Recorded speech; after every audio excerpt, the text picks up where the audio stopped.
In the 1990s, as Mattel Media was developing its first home computer game based around Barbie fashion designer, they actually faced pushback from retailers who were afraid to stock the game due to the common idea at the time that girls simply didn't like technology. And they would be, of course, embarrassingly wrong about that. The game, which allowed users to design and then print out and create their own fashions for their Barbie doll, would end up selling over 1 million copies by 1998, only 2 years after its release. And its success would really open up a new world of gaming, with games for girls. While many games in this subgenre would end up really leaning into stereotypes and sometimes would, coat themselves in a layer of pink and glitter in order to sort of profit off of young girls, there would be some genuinely great games that also would come from this. And over the 90s and 2000s, what would become a popular trend in the world of girl games for the PC would be box sets, where 3 or 4 games would be packaged together for a sort of value deal. These would sometimes even just be called games for girls. And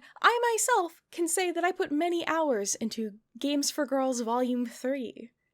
I owned this one. And looking over these box sets, we can get a feel for what the sort of subcategories of these games ended up being. We have horse games, which is an entire fascinating subgenre on its own, fashion games, licensed games from Barbie and Hello Kitty or other kind of girly brands, games that were kind of trash, genuinely good games, such as the Nancy Drew series, and of course, pet games.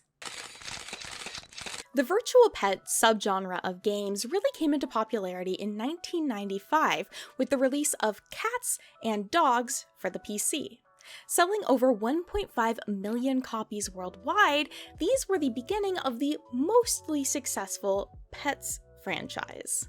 Tamagotchis, of course, would join in on the mix, becoming a craze around the world. And at this point, we don't see a super strong gender divide in who is enjoying pet games. Yeah, it's mostly just children, but it's still a pretty gender neutral experience. But through the 90s and 2000s, as gaming became more popular and accessible than ever, we do start to see that gender divide. For example, in 2006, Nintendo reported that while only about 44% of people who owned a DS were a girl, almost everyone who played Nintendogs was a girl. A popular subgenre of pet games, vet simulators, are more likely to be popular with women because, in general, women are more likely than men to become vets. Since the 1980s, women have been the majority of students in veterinarian science programs and often get representation in books and TV shows and media. Oftentimes, if you see a vet in something, it's going to be a woman. But if we're stepping back and looking at broader representation with who owns pets, it's kind of hard to say. It seems like there is a pretty even gender divide in terms of pet ownership. I looked at a number of studies. There's one from 2019 that said 64% of pet owners were women, but then since then I've seen a number of studies that say it's a more even match, or even that men have more pets than women. So my guess is it's probably a pretty even split at the end of the day. However, when it comes to pet care, in some studies that were highlighted from the National Library of Medicine about pet care during the pandemic, they noted that if a single person in a household was going to be taking care of a pet, it was most likely going to be the mother figure in the household. However, they also did find that in most cases, pet care would be split between multiple members of the house. Frankly, there just aren't too many studies that I found super trustworthy in terms of gender divide and pet ownership and pet care. I think maybe people aren't studying that, which fair enough. So what it might just come down to are the ways that we end up internalizing stereotypes about women being caregivers being reflected on pets and pet ownership. But I don't quite think that's the full reason why pet games end up being marketed towards girls or more successful with girls. I think that it instead might have to do more with the gaming market at the time in general. If it wasn't clear already, let me just say we are going to be talking a bit about gender stereotyping here, and I just quickly want to establish that the concepts and ideas that I share are not going to be universal experiences, and or what I personally believe in, and I fully acknowledge at times are harmful. It is just, society sometimes. So speaking on that, I have a very early memory in my gaming years from middle school when I saved up for and bought my very own PlayStation 3. Now at this time, around 2010, I was super into gaming. I was watching a ton of gaming content, getting gaming magazines.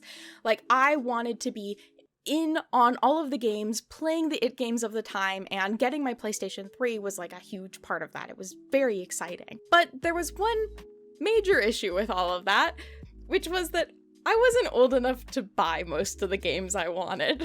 You see, my parents really strictly followed the age limits prescribed by the ESRB, so until I was old enough to buy them myself, I was not allowed to play rated M games. So while like Call of Duty and BioShock and Red Dead Redemption were very popular with my gamer dude friends and online, I wasn't allowed to play them. And of course, I found this super frustrating, and I even remember a day where I was like complaining to my dad about this and talking about these games I wanted to play, and I ended up asking him straight up, like, if I was a boy, would you let me get these games?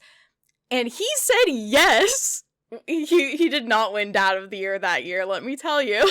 Now, I wouldn't say that my dad is like a sexist man, and through my childhood, I've never felt that I was less than for being a girl, but I think it was just such a cultural norm for boys to be playing these games that my dad sort of just saw it as like the equivalent of him and his brothers playing Risk growing up. Like, he ended up just sort of being a victim to the idea that games like that were just for boys. Oh, war games, boys play that.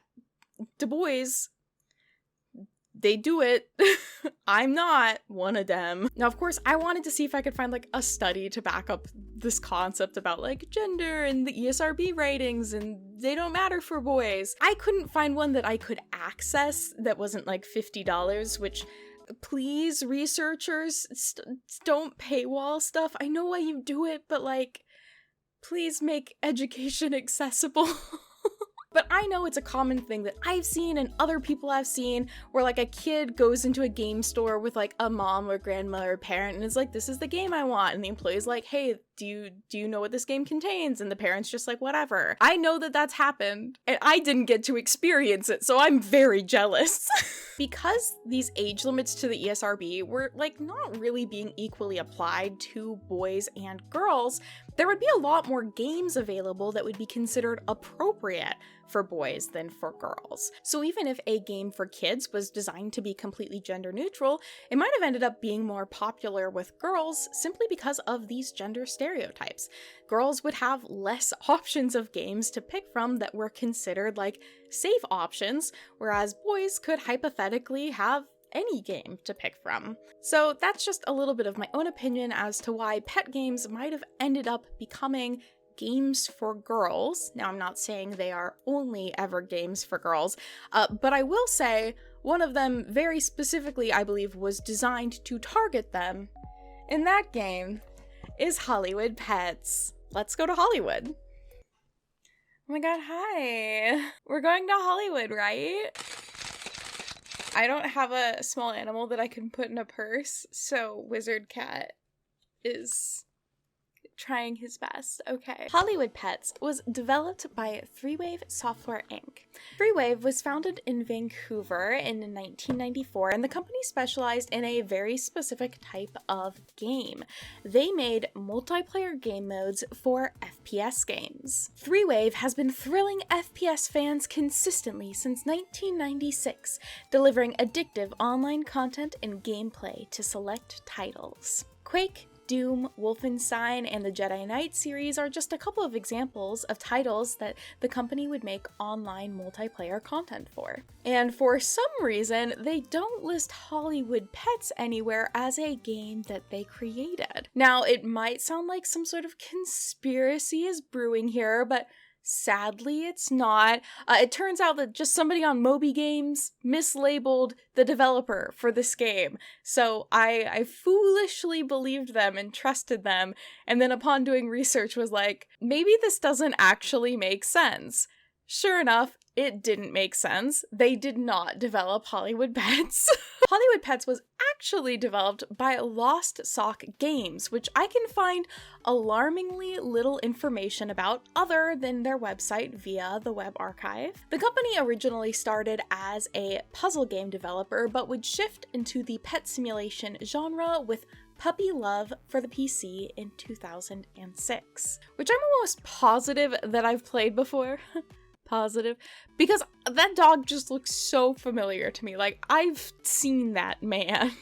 Puppy Love would get a sequel, and then the Love series would expand to include Kitty Love and Pony Love. Hollywood Pets would end up being the last title developed by Lost Sock Games, with their website advertising it as Hollywood Pets is the follow-up to the original Puppy Love. It's the glitz, the glam, and the gorgeous. Dressing up pets is one of the major rising trends in Hollywood.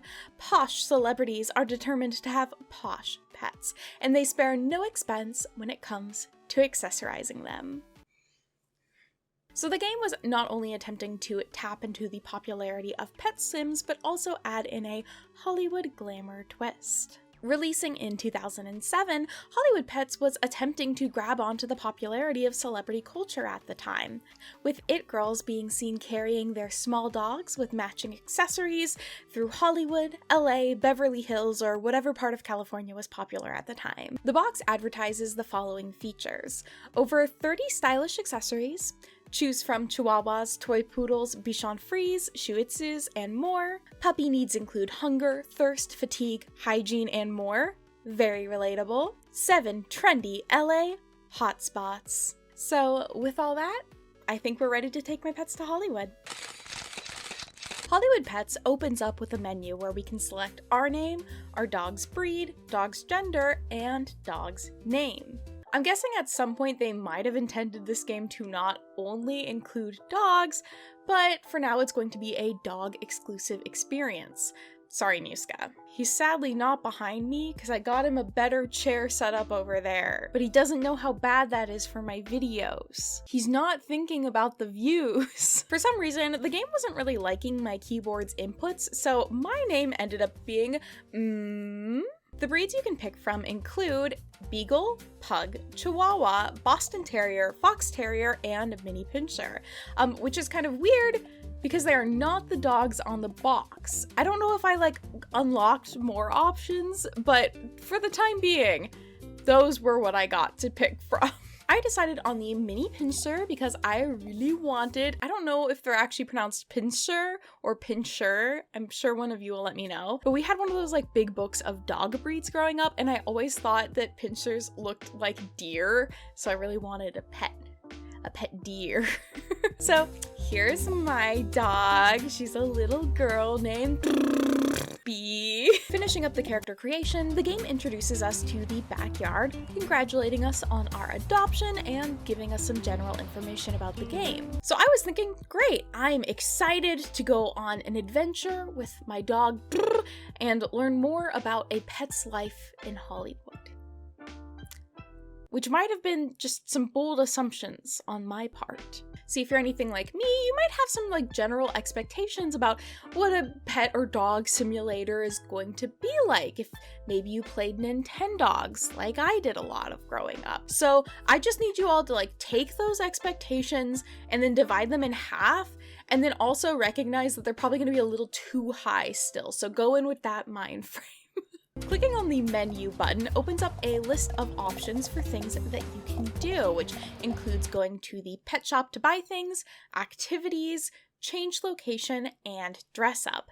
It does also have an options page, and the only thing I ever tried to do on it was change the window style, but that did cause the game to crash, which might be Windows 11 on that part. I'm not going to blame the game for that one. I think that's a Windows 11 issue. Why don't my games from 2006 work on my 2024 computer? That's so weird. The activity section includes the following options: food and drink, which allows you to pick from foods and waters that you've purchased in the store to feed your pet. It basically just pops up a little food bowl in front of them and then they eat from it. Brush dog, where you get to run your mouse over the dog to brush them. Pet dog, where you get to run your mouse over the dog to pet them, take nap, where the dog walks into its house and takes a nap, and then lastly, go for a walk. Now, walking my dog was one of my favorite parts of Nintendogs, getting to like select your route, get treasures on the way, possibly meet up with friends' dogs, made it a really exciting game mode. This walk?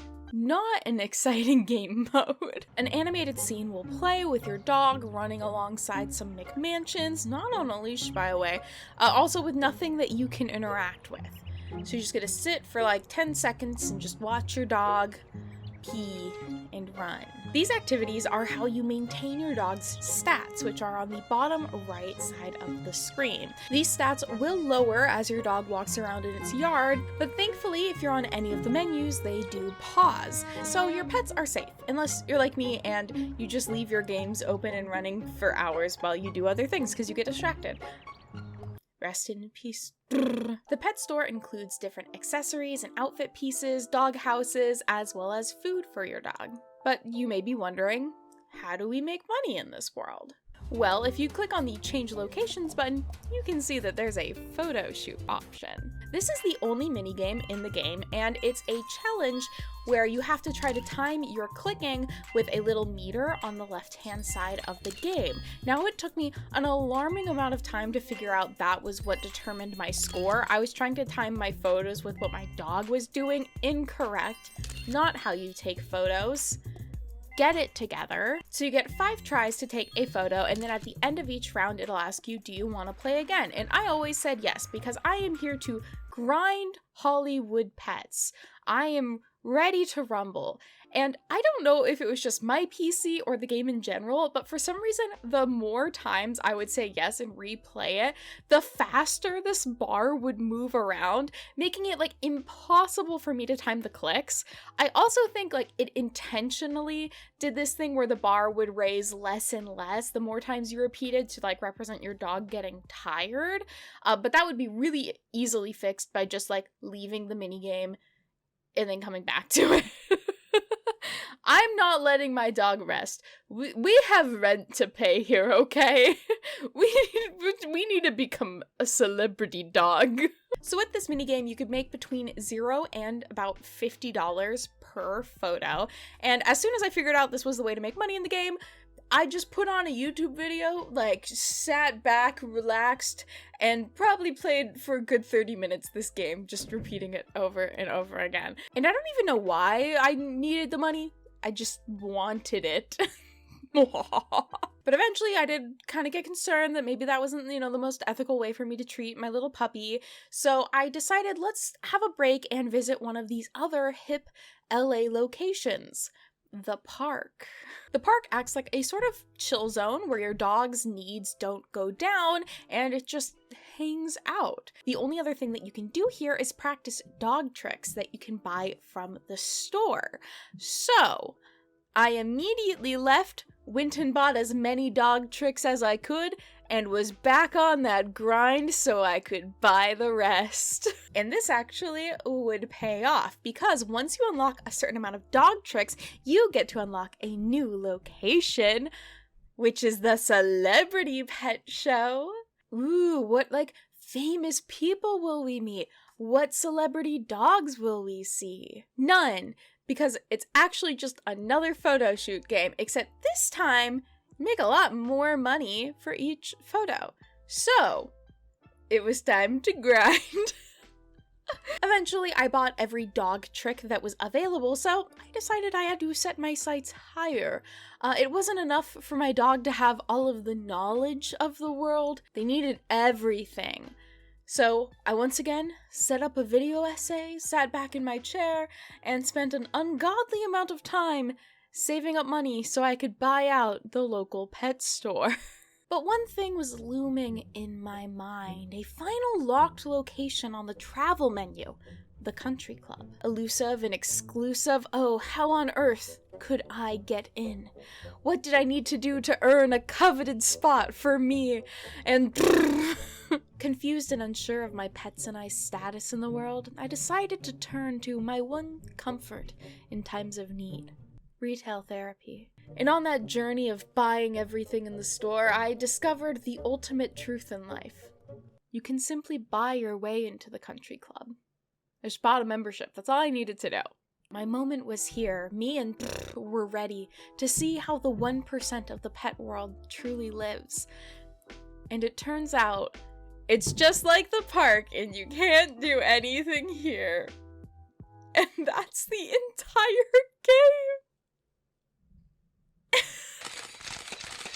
Now here's where I like to usually go and talk about any reviews for the game, but as far as I can tell, not a single review was made about it. Like, I can't find anywhere. Based on what I can find, the game originally retailed for $20, but also had a release via Scholastic where it might have been as little as $5, which I think means that these were probably sold at Scholastic book fairs, which is very fun. So let me know if you ever saw this game at your Scholastic book fair. Like, the funny thing is, I know that video games were technically at Scholastic book fairs, but my mom was so serious and so strict about any money for book fairs only going towards books that, like, I don't think I would have acknowledged games being there. I think I would have had, like, blinders on. Like, I don't remember them being there, but I know that they were.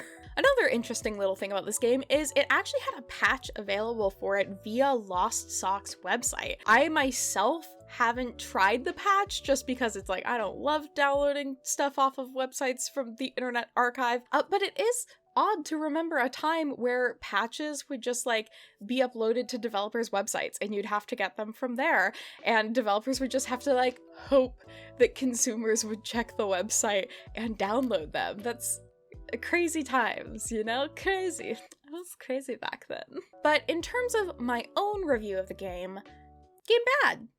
Game boring. There are just so many other pet simulator games that are better and have more going for them. Like, I think even there's like a Little Tykes pet game that I feel like I enjoyed more playing that than I enjoyed playing this. Maybe I'm an adult playing this one, okay, and I was a kid playing the other one, but still, this one pops off. And I like remember it so clearly. But for example, Nintendogs released at least a year earlier than this game and was, I think, $30 at launch, which, like, yeah, technically it's like $200 if you also need to buy the DS, but it was just like such a better game. In case it hasn't been super obvious, I, of course, was one of many kiddos who Christmas of 2006 or 5 got a DS and Nintendogs. I still have my game. I had Chihuahua and Friends. It isn't my original save anymore. Storytime. When I was young, I went to a daycare, but it wasn't really a daycare. It was literally just like a lady's house that we went to, and all of the kids were in like an upstairs room together recreating Lord of the Flies, and then like the one adult lady stayed downstairs and watched Big Brother all day. Like, not kidding, that was the dynamic of this place that I went to every day for most of my childhood. And a lot of the kids at this daycare did have DSs and Nintendogs, and in Nintendogs there's this really cool feature where you can connect with other people's DSs, and if they also have Nintendogs, your dogs can meet up. And eventually we learned that if you have different versions of the game that have different dog breeds, sometimes you can unlock it in the other person's game by meeting up with them in the game, which is a very cool feature. So at this daycare, there ended up being a day where I got into some sort of trouble. Now, when I say trouble, it wasn't like exactly uncommon for me at this daycare to end up being a scapegoat for other things. The finger would often get pointed at me, and because I had gone there for so long and it was like a long-running thing, I couldn't defend myself. It was just easier to blame Mary. So I spent the afternoon downstairs at the kitchen table thinking over whatever it was that I did that I wasn't supposed to do. And eventually my mom comes to pick us up and I go upstairs, get my DS, and head home. However, when I next opened my game, I discovered that one of my dear dogs had been donated. And they had adopted a different one in its place of a breed that somebody else was trying to unlock. So they got rid of one of my dogs. For them. Top 10 heartbreaking moments of 2006. Storytime's over. Hollywood Pets is my mortal enemy at this point. I actually like put such an alarming amount of time into this game for a game that has such little gameplay. This game is no game. And it's crazy right now also because I just started basically my first playthrough of Fallout New Vegas, which is a game with a lot of, like, there's a lot of game going on. There's so much you can do. There's so many options. And I'm like, man, wouldn't it suck if you were a kid and, like, your brother got that game and you got fucking Hollywood Pets? I would be pissed. I'm making up a scenario right now, but I would be pissed. All right, thank you all so much for joining me today. Thank you all very, very much for the support that I've seen on my last few videos. It's been very nice of all of you to come by and hang out and comment and all of that. I feel very spoiled. I feel very spoiled by life right now. So thank you. If you like this hat, it is my merch. So you're welcome to get one yourself. It is just a regular, like, dad cap. I don't have any of my snapbacks from high school anymore, so I didn't have any of those to wear. Is it on brand or alarming to know that I wore snapbacks in high school? I was a pretty cool chick. Thank you all so much for joining me and my wig today. Oh, what's the moral of the video? Moral of the video is that it does kind of suck that sometimes girls have been advertised worse products for money. I guess boys have too. It's a universe. It sucks. Shovelware sucks. Bad games suck. Okay. Thank you all so much for joining me today. If you enjoyed this video, feel free to give it a like, subscribe if you'd like to see more, and I'll see you all next time. Bye-bye. M'lady. What you do when Y2 girl comes up in M'lady's your lady.